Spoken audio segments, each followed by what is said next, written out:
Join Kids Hut family.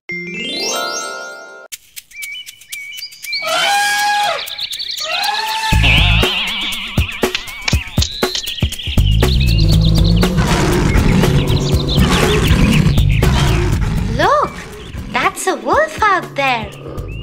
He looks so big and cunning. Yeah, Tofu. Wolves are known to be clever and cunning.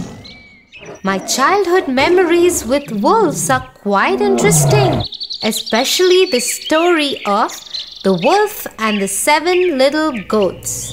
The wolf and the 7 little goats? Wow! I haven't heard that one. Tell me the story, Tia. The Wolf and the 7 Little Goats. Once upon a time, there lived a mama goat and her 7 little kids. Theirs was a happy little home. All the 7 little kids used to play in the meadows, into the wild with the butterflies and birds singing along. Their days used to go in complete harmony and bliss. Until one day, a big black wolf noticed these little kids playing in the meadow. Ha ha ha! Such an easy treat they are for me. I haven't eaten since ages. I'm sure these would make delicious lamb chops for my dinner tonight. He waited for the moment when the mother goat would leave her kids alone, patiently hiding in the bushes. Children, I'm going to the market to buy bread and cookies for you. I'll be back by evening. Just make sure you remain conscious of this big bad wolf. But Mommy, how would we know if it's not you? The wretched wolf can easily be recognized with his hoarse voice and black feet. Don't open the door, or else you little ones would get into danger. Don't worry, Mommy. We would take care of ourselves. The mother goat went off to the market and the kids made doubly sure with the locks on the door. After making sure that they are safe in their little home, off they went to play, when suddenly there was a knock on the door. Hello, my children. Open the door.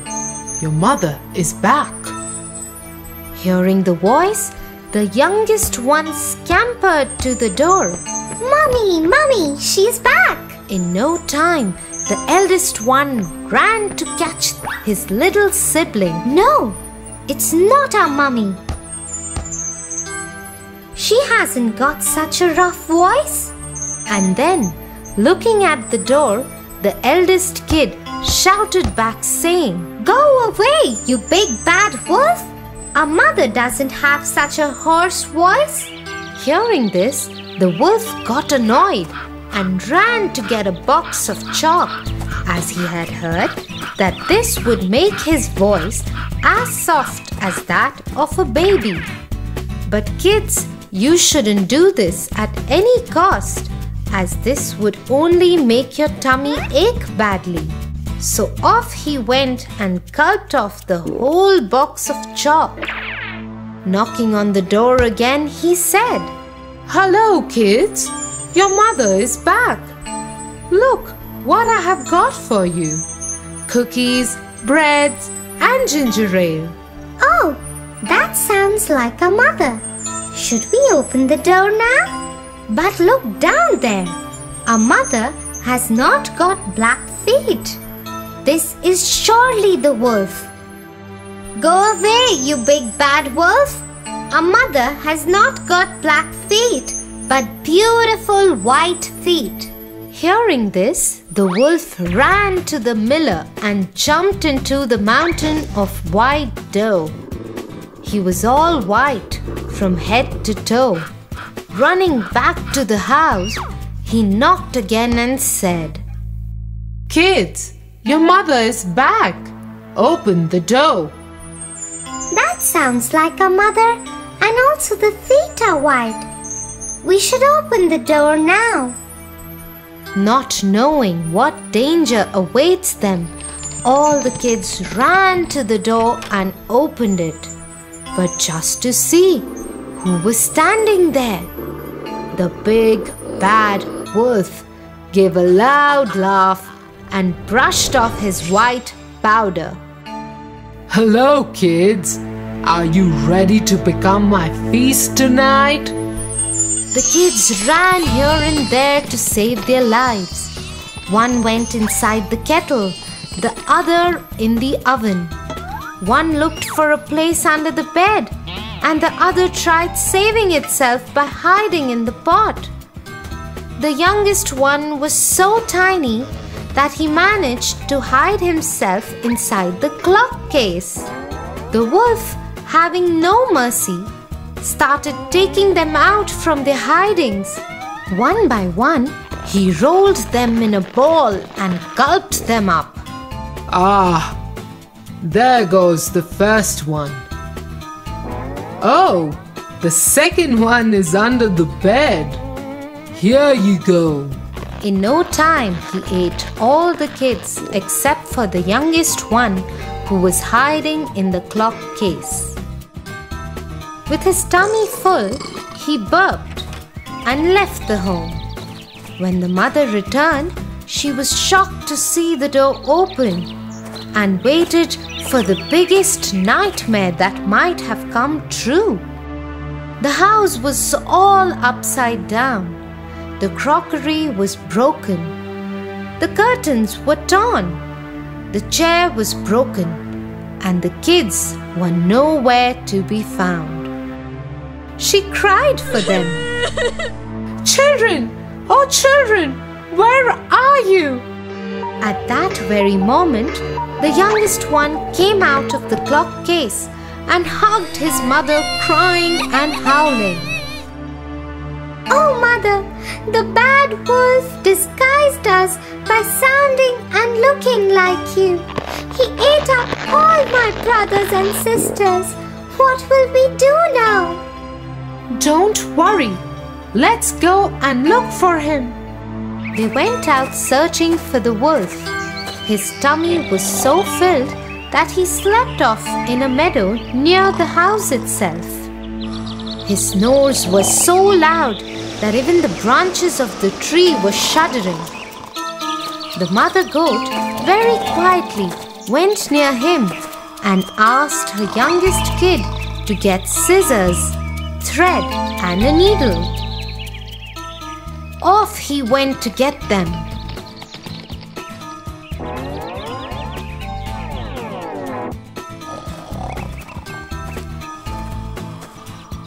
The mother goat very quietly slit open his tummy and took out all her kids from his tummy. They then filled up his tummy with stones as big as balls, and then she stitched the tummy with the thread and the needle. The wolf had such a huge feast after so long, and he slept all night. In the morning when he got up, he was so thirsty that he tried running to the well, but his belly was so heavy that he could hardly walk. He picked up his belly and managed to reach the well. But the moment he bent down to drink water, he couldn't handle the weight and fell in the well.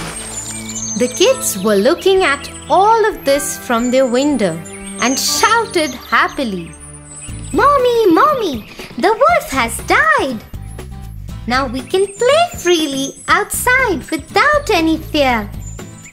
And they lived happily ever after. now that was one cunning wolf. But Tofu, if you be bad to others, bad happens to you too. Always remember that. Yeah, Tia.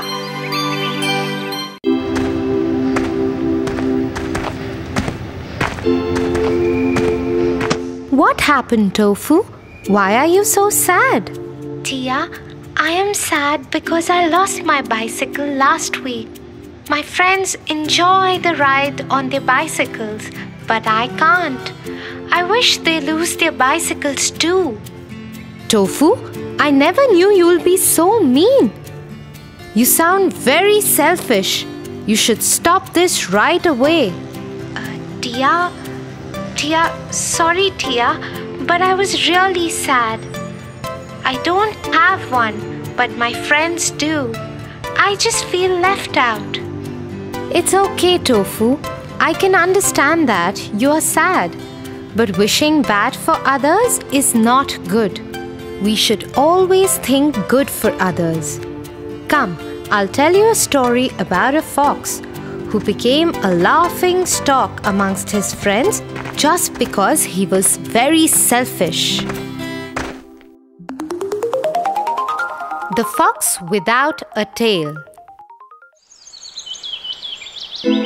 One day, a fox was walking in a forest.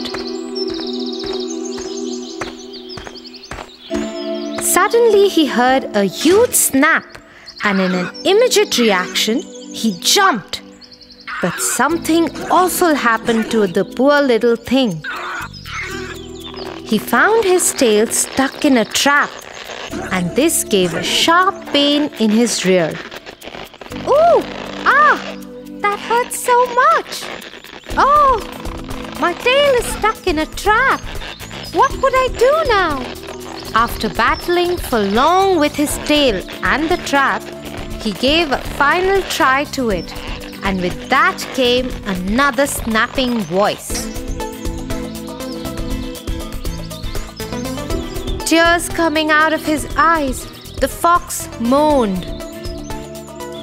Oh, my tail! My tail! I lost my furry, beautiful tail. What would I do now? I'll become laughing stock of my skulk now. This is so embarrassing. And he walked deeper into the forest with his head bowed down in sorrow. When suddenly an idea struck his mind. He decided to call a meeting of all his friends.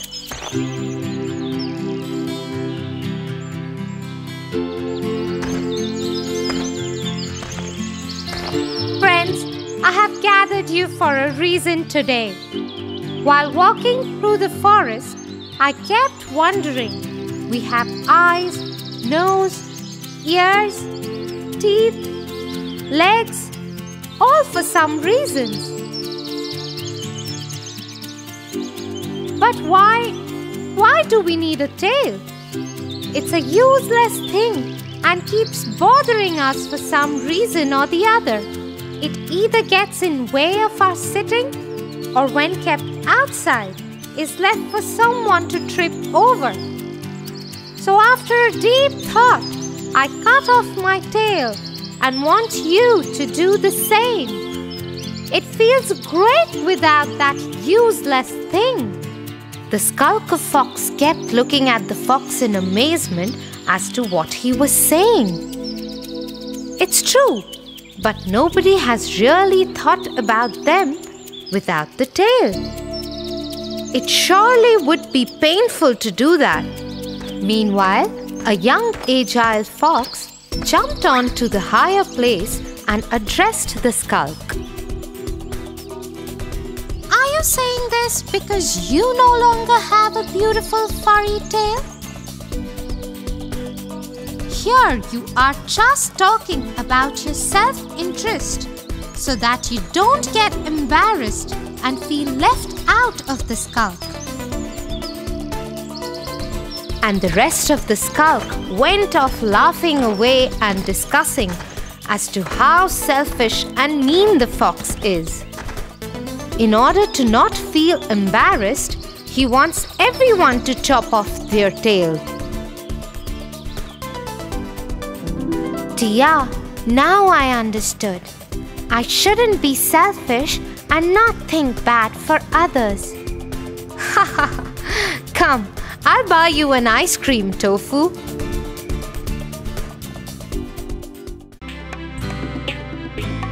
For your favorite rhymes, stories and more, join Kids Hut family.